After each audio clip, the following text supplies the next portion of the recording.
Concernant l'encodage des frais généraux, quelque chose qui peut vous aider est le bouton orange, liste de frais. Il vous permet en effet de télécharger une liste prédéfinie des 60 frais généraux les plus courants, les plus fréquents, avec directement le bon code comptable, le bon intitulé et un premier traitement au niveau de tout ce qui concerne la TVA, les DNA et la non-déductibilité de la TVA.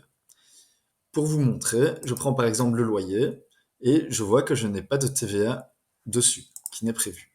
Si je prends un autre poste, donc par exemple les frais de restaurant, je vois que j'ai un taux de TVA de 21%, une TVA non déductible de 100% et des DNA de 31%. Il s'agit bien sûr de pourcentages que je peux faire varier à tout moment. Donc ici, je retrouve l'ensemble de mes postes, mais je peux bien sûr aussi créer un nouveau poste, un nouveau frais manuellement. Concernant l'encodage d'un nouveau frais, cela est la même chose que pour les revenus et les approvisionnements, dans ce sens où je dois choisir ma catégorie comptable.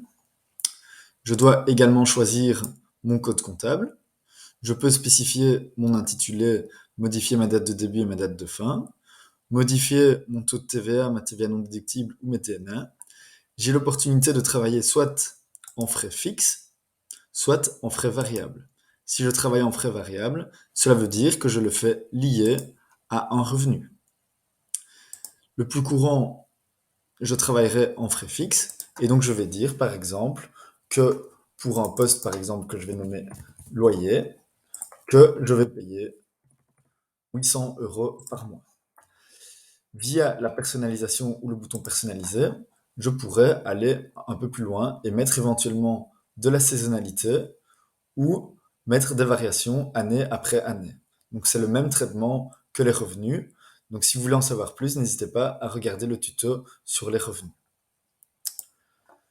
Une fois que j'ai fait un frais, je peux bien sûr à tout moment le retravailler, donc en cliquant dessus, et je peux aussi à tout moment le dupliquer ou l'éditer.